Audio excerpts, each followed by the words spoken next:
How about a much needed break from politics on this one? This was originally going to be episode 129, had it all written out and everything. Then I saw the Elizabeth Warren thing, my priorities shifted, but now we're back, and barring any immediate sensational news coming out, we'll proceed as scheduled.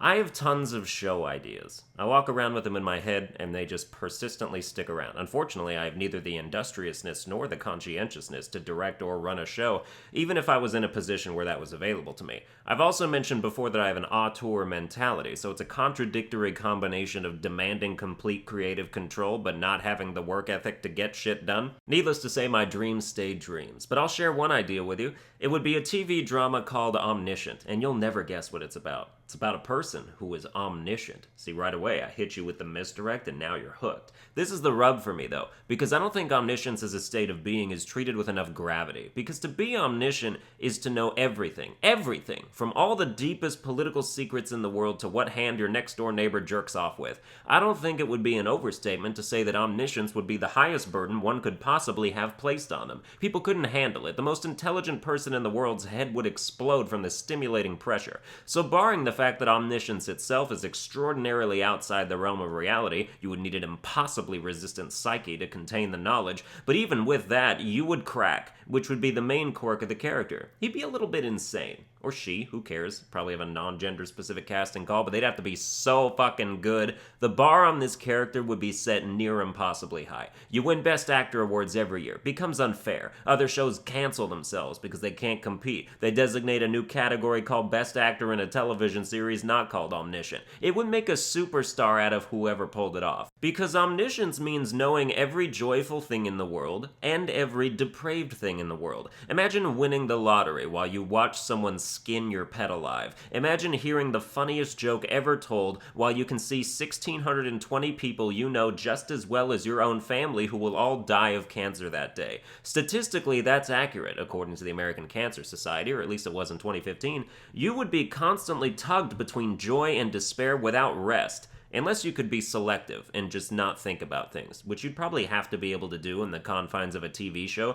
or else it's just 60 minutes each week of the protagonist huddled in the corner of the bathroom, cry, laugh, masturbating. I mean, we all know awful things, but we can turn some of that knowledge off, although anyone who's ever suffered trauma or grief knows how pervasive and relentless thoughts can be. Maybe you can contain all the knowledge, but can you silence it when necessary? What you'd end up with as a character, I think, is someone who can only do their best. But there are so many seams you can pull on and theorize about. How would someone who is omniscient view relationships? How could they not either deeply love or seethingly hate, or more likely both, everyone around them when their entire history and psychology is instantly accessible? If you were to have any semblance of a tolerable existence in a world that is otherwise incapable of surprising you, an omniscient person would have to treat their brain as a storage facility under lock and key, act as a somewhat normal person, retrieve only the information you need without spoiling the whole picture. Use it as a tool. Want to check to see if someone's lying to you? That information's on file. Open only that drawer and view only that file. Otherwise, it's like, why watch a movie when you already know everything that happens in it? Omniscience is just one big spoiler for all of life. I don't think you could be omniscient without harboring a strong desire to kill yourself. Maybe you could fight it,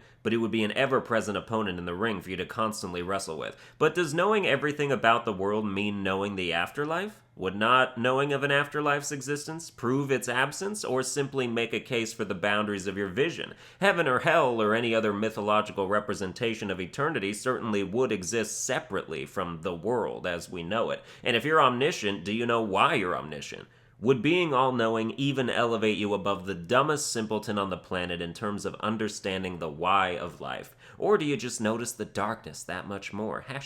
#deep. The point is a show about an omniscient character, especially one trying to live a relatively normal life, has almost endless possibilities to contend with. Every imaginable situation can be viewed from an interesting, clearer perspective, not to mention enlightening core principles like the burden of knowledge and the value of ignorance. I wish I was omniscient, though. I've learned nothing from everything I just said. If we as a society knew even just a little bit more about everybody, we'd collapse. All our fundamental relationships are built on lying to preserve the structure when necessary. If everyone could tell when everyone else was lying, we'd be toast. Murder in the streets, revolution, breakups, divorce, the social fabric would be torn apart. It's like that South Park episode where I think the Danish or some other weird white people country, they invent some kind of device that's set to make everybody's internet history and activity public as a way to end online trolling. And they announce it before they activate it, but even just the idea of people's true uninhibited internet personalities being revealed to the public and those closest to them is enough to incite riots and cause complete anarchy. I think that's accurate.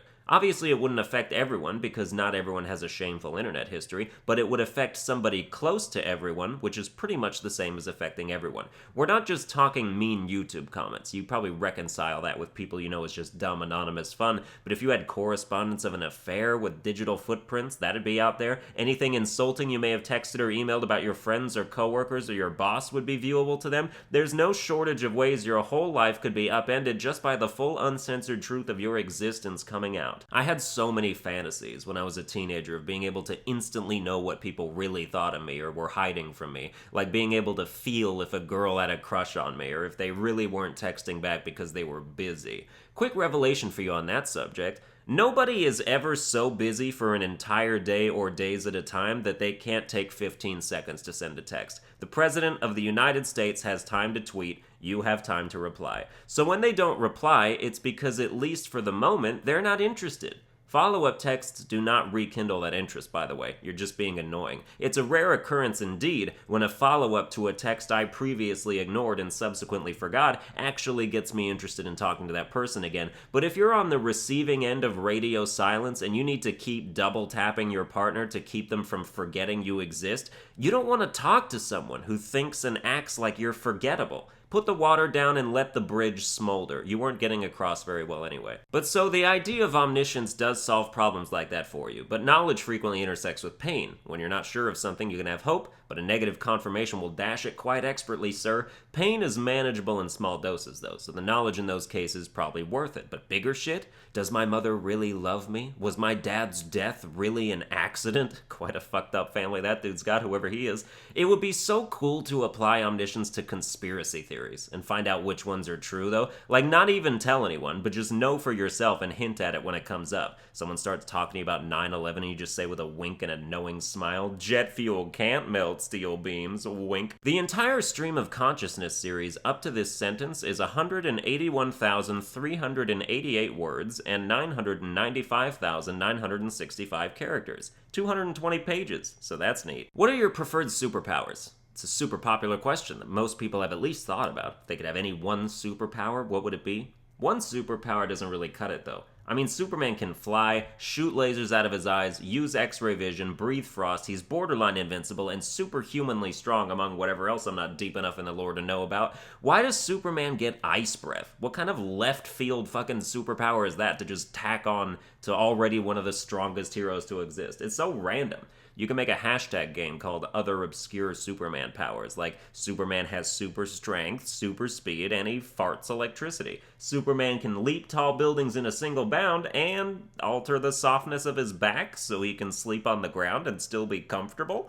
Maybe his boogers are corrosive. Has anyone tested the pH levels of his poop? We could be learning so much more. To answer the question, though, my superpower would be immortality. I want to be Vandal Savage. I think I mentioned this like 100 episodes ago, but it's still true. Vandal Savage is a DC villain who started out as a caveman who curled up next to a fallen meteor for warmth one night and became immortal. He stopped aging, he became indestructible, and lived generations and generations, inserting himself as the catalyst for many historical happenings, like wars and revolutions. Being immortal sounds fantastic, and also like an instant cure for anxiety. The hell would I have to be worried about anymore? I'm not trying to use it as a tool for tyranny, but the peace of mind regarding safety alone could do wonders for a dude's mental health. But then people go, well, what about billions of years from now when the sun explodes or whatever? And they seem to think an immortal would just be floating in space where Earth used to be for eternity. But like, billions of years from now, I have a feeling we'd encounter other civilizations, or at the very fucking least have developed space travel and established colonies on other planets to avoid cataclysm. We're solid. Even if The Walking Dead happened tomorrow, it would be like playing Doom on God mode. You could become the architect of the new world, playing politics with surviving factions and choosing who to help. I remain faithfully unswayed in my opinion that immortality would be a dope-ass blessing, not a curse. Even in the face of the apocalypse, you could prevent yourself from becoming the last man standing by just making sure to take the necessary steps to repopulate. Loneliness would only be a problem if you actively let everyone else die. Let's talk about other superpowers. Other people's possible answers to the question of their preferred one. Some are more attainable than you think, like invisibility, for example. All you have to do to achieve that is have low self-esteem. You can walk around a school hallway and no one will see you, except bullies. I was watching an interview recently with a psychologist where they talked about bullying and it confirmed my suspicions, which is that bullies target the weak for their inherent weakness. They can sniff it out. It's not necessarily about what they can make fun of, but how they can get away with it if you're a submissive little wimp. If you stand up for yourself, 80% of the time they'll find someone who puts up less resistance. It's like being attacked by a shark. If you just float there, you'll get eaten, but if you punch that bitch in the nose enough times, he might just give up and look for easier prey. Metaphorically speaking, of course. You might lose a chunk of yourself in the process, but at least you have a fighting chance. I was never bullied in school, but that's because I'm retarded, so it would have been a hate crime. In elementary school, I was the second shortest kid in class, and the shortest kid in class tried to bully me. I beat the shit out of him. When you're in 4th grade and you're short for a 4th grader, you can't cause a lot of damage, but the point was made. I still hate that kid. I don't remember him past 4th grade, but I still hate his 4th grade self, and if he was still in 4th grade now while I'm 24 years old, I would still beat the shit out of him. He was a terrible kid. I was a terrible kid also, for different reasons, but I get a pass because I'm me. People who are destructive want to conjure and control fire. But that is not practical at all. For one, you can't be discreet. You send someone to a burn ward and people are like, I wonder who's behind this. For two, you can't control the heat level. Or can you? Could you barbecue a steak thoroughly and evenly with your bare hands? Can you set your palms to 425 degrees Fahrenheit to cook a Papa Murphy's pizza, voted best pizza chain in the country, and rightfully so? Fire is associated with anger and passion, which is not a great combo. Like people who say fire is their favorite Pokemon type, I think they have issues. When I was like 17, I would have said it was, and I had issues. Now it's ice. I did a complete 180. If you're an ice guy, it means you're calm, cool, and collected, baby. With me, it's Netflix and chill all day long. When you're choosing a superpower, you don't just want something good for battle, you want something that'll revolutionize your day-to-day life, so any of the element powers are lacking. If I control ice, I can save money on refrigerators, whoopee. I'm really good at cooling down soup. Electricity is a fat lie of a power. Whenever it's been represented on TV, it's always hailed as like this technological Swiss Army knife, like is a power box malfunctioning? Well, shoot a blast of lightning at it. Okay, well what if the problem is a little more complicated than just we ran out of power? You can't brute force your way through every mechanical problem just by throwing bolts at it. That's like if you had a fever and somebody thought they could fix it by just dumping buckets of water on your head. Like, nah, if there's an underlying issue, it's gonna take more than a battery recharge to cure cancer. Electricity is a bogus power. I hope you never get it.